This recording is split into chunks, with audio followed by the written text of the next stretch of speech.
जज साहब अपनी ही माँ को आश्रम में छोड़ आए। आश्रम में माँ पर नजर रख सके इसलिए उधर के चौकीदार से दोस्ती कर ली थी और कुछ पैसे दे दिए थे। जज ने चौकीदार को अपनी दिल की बात आंखों में आंसुओं के साथ बता दी कि घर में पत्नी है जो माँ के साथ बदतमीजी से पेश आती है और पत्नी के कहने पर दोनों बच्चों ने माँ से बात करनी ही बंद कर दी। माँ को अकेलापन लगने लगा और इन सब वजहों से दिन भर रोती, इसलिए उसे आश्रम छोड़ने के लिए आ गए। तो चौकीदार ने कहा, जज साहब आपके सामने सारे सबूत थे कि कौन सही और कौन गलत है, लेकिन अपनी ही माँ के साथ न्याय नहीं कर पाए तो औरों के साथ क्या न्याय करते होंगे आप। ये बात जज साहब के दिल को छुप गई। चौकीदार की इतनी सी बात का इतना असर हुआ कि 2 रात नींद नहीं आई, 2 दिन से खाना नहीं खाया और कोर्ट भी नहीं गए। ऐसा लग रहा था जैसे एक चौकीदार ने जज साहब की दुनिया हिला दी। जज साहब अपने घर में रूम से बाहर आए।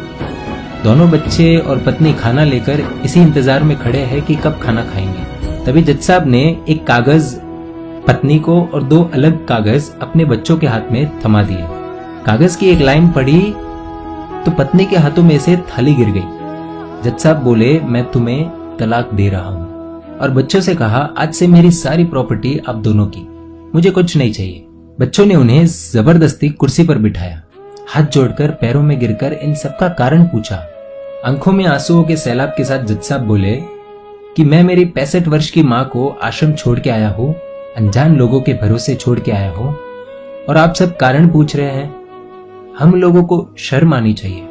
रोज मेरे कोर्ट से आने के बाद माँ रोती थी कि बेटा प्लीज मुझे ओल्ड एज होम में शिफ्ट कर दो।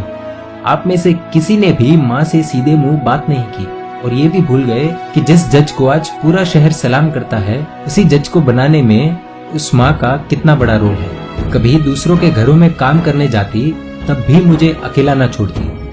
ऐसी भगवान समान माँ को मैंने आश्रम में छोड़ दिया, और वो भी ऐसे लोगों के भरोसे जिन्हें ये तक नहीं पता कि माँ को क्या बीमारियां है। खुद को कोसते हुए जज साहब कहते हैं, दूसरों पर फैसले सुनाने वाला आज मैं खुद हार गया। मैं जज नहीं बल्कि गुनहगार हूँ, और मैंने जो गुनाह किया है वो शायद कानून तो माफ कर देगा, लेकिन ईश्वर के कोर्ट में वो कभी माफ नहीं होगा। ये कहते हुए जज साहब बोले कि अब मैं अपने पापों का प्रायश्चित करने जा रहा हूँ।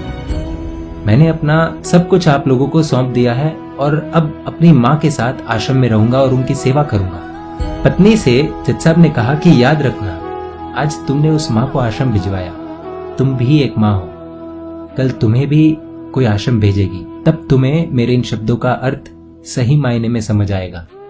ये बोलकर जज साहब निकल लिए अपनी माँ के पास। आधी रात को चौकीदार भी जज साहब को देखते हुए चौंक गया। अंदर देखा तो माँ सो रही थी।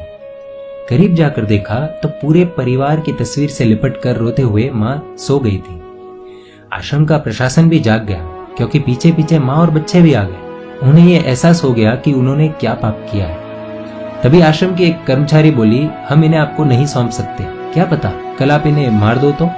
ये सुनते ही जज साहब की पत्नी को दिल में बहुत दर्द हुआ। वो बोल उठी कि मैडम जी, शायद हमारे हाथों बहुत बड़ा पाप हुआ है, मानते हैं, लेकिन अब हम इन्हें मारने नहीं, इन्हें एक नया जीवन देने आए हैं। आश्रम के सभी बुजुर्गों की आंखों में आंसू थे, सबके सब रो पड़े। खुशी के आंसुओं के साथ माँ को घर ले आए।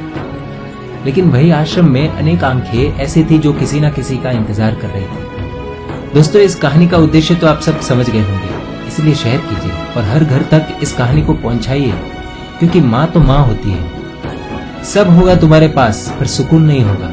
सुकून सिर्फ माँ के आंचल में होता है, और उस आंचल को बिखरने मत देना।